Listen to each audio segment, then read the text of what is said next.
Shanquella Robinson traveled to the resort town of San Jose del Cabo, Mexico, with 6 friends whom she met in college for a week-long stay in a luxury apartment on October 28, 2022. Within 24 hours of their arrival, the 25-year-old was dead. What really happened to Shanquella? Who would want to hurt her? With conflicting stories, a leaked video, and an autopsy that doesn't make sense, Shanquilla's family just wants to know what happened to their daughter.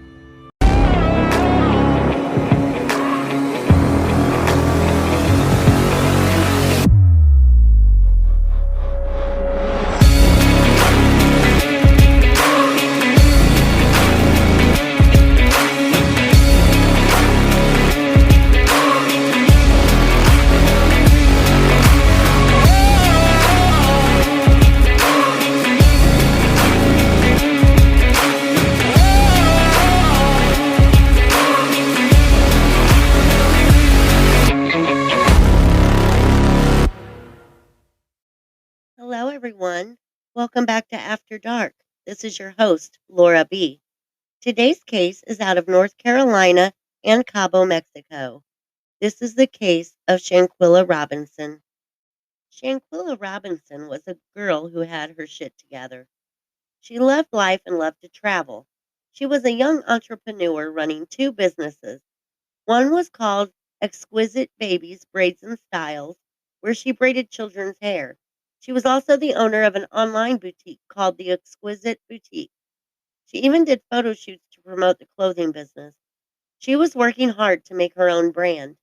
From everything I have found, it looks like Shanquella was paying her friend's way on the trip to Cabo. Shanquella was doing well as far as finances, and she loved to share it with her friends and family.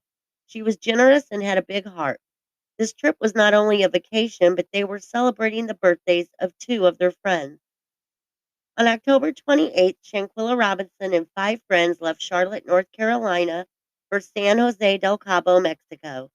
The 6th friend, Nazir Wiggins, would arrive the next day on his own. Khalil Cook, one of the guys that was going, was Shanquilla's best friend of 5 years. The group stayed at a luxury 5-bedroom villa priced at $1,600 a night. They decided to stay in on their first night in town and have a personal chef prepare dinner for them. That evening, Shanquella called her mother, Salamandra Robinson, while eating dinner with her friends at the villa. Her mom told her to have fun and that she would talk to her tomorrow. Little did she know she would never talk to her daughter again.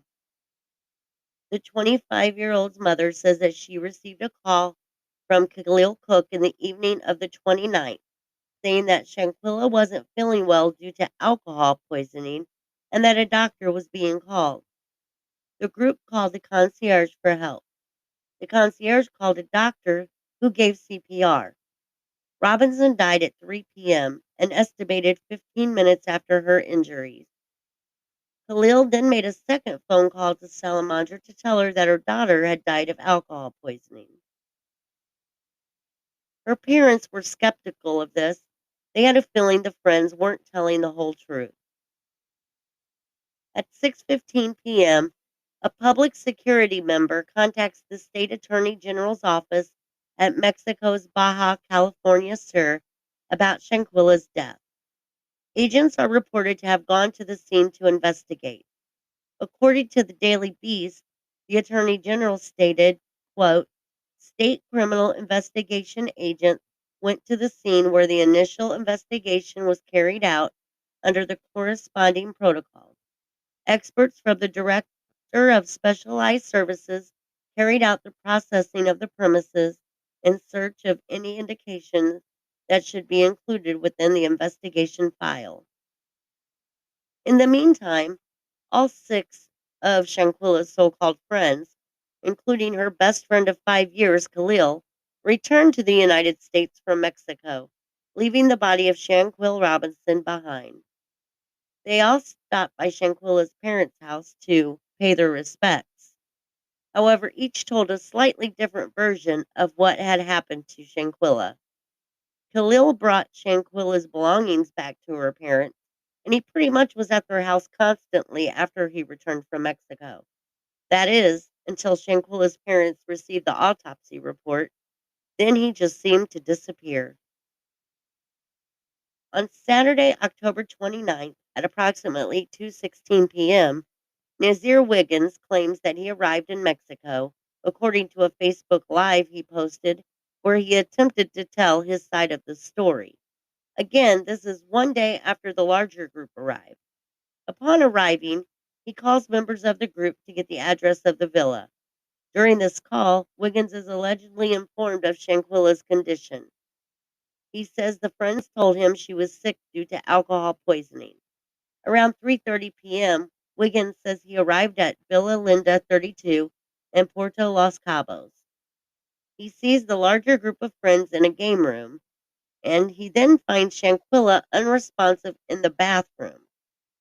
Someone who Wiggins believes was a nurse arrived on the scene not long after he saw her. He said he stayed by her side and rubbed her head while the nurse put an IV of saline in her because her oxygen and electrolytes were low. This is all his account of what happened according to the live post he made.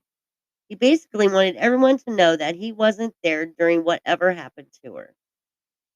Shanquilla's dad responded to Nazir's video. He said he wasn't buying it. He said if she was his friend, he should have gotten her help right away. He said that there is no way he didn't see the bruises on her. He said that Nazir also shouldn't have let the others leave and come back to the state. He should have turned them in. 2 weeks later, on November 6th, after spending $6,000, Shanquilla's family received her body. The family receives the official autopsy from the Mexican Secretariat of Health. The autopsy reveals that Shanquella suffered severe spinal cord injury and atlas luxation, with no mention of alcohol poisoning, despite repeated claims by her friends. Atlas luxation signals instability or excess movement in the uppermost vertebrae within the neck. Basically, she had a broken neck and a cracked spine. There was no alcohol or drugs in her system, according to the autopsy report. The section where police could have noted any sign of intoxication said, quote, person found unconscious in her living room, which contradicts what Wiggins said about finding her in the bathroom. The autopsy also stated her time of death as being 15 minutes after sustaining the injuries. The death certificate has a section that reads, was it accident or violent? Yes was typed into that section, so it's unclear which one of the authorities meant to select. This is when her parents notified the FBI about her suspicious death. They just wanted to know what happened to their baby girl, and their gut was telling them the group of so called friends knew more than what they were telling. As news of Shanquilla's death traveled social media, a video surfaced online and went viral on November 15th. Gerald Jackson, a blogger in North Carolina, posted a video of Robinson being violently assaulted by another woman in what appeared to be her final moment. It was a video of a nude Shanquella getting viciously beaten by one of her friends in a bedroom at the villa. The other friends were standing around watching and recording with their phones. Quilla, can you at least fight back? At least something? An off camera voice says in the background as Robinson is pummeled to the floor. This was later found to be Khalil, her best friend. Another guy can be heard encouraging the attacker. After Shanquella fell to the ground, the woman used her fist to pound Shanquella in the head. Jackson received the clip from someone who was in the room that sent it to an individual family member they are friends with, according to the Daily Beast. Shanquilla's father confirmed that the young woman getting attacked in the video was indeed Shanquella. More recent footage of Shanquella Robinson has surfaced online, and it shows the 25-year-old moments before her death, sounding upbeat and excited about the next group activity. In the video that Robinson took at Villa Linda 32, Robinson recorded herself playfully yelling for her friends and at times laughing. Quote, "It doesn't take that long to get naked. Where y'all at?" she shouted while searching for the group. The group had apparently planned to go swimming. Robinson came across the group while they were discussing what swimwear to wear in one of the rooms. Some people think they were actually in the room planning the attack on Shanquella, which happened shortly after this video ended. This shocked Shanquella's family. Why would they want to hurt her? They were even more shocked that Khalil stood there and recorded it but didn't try to help her.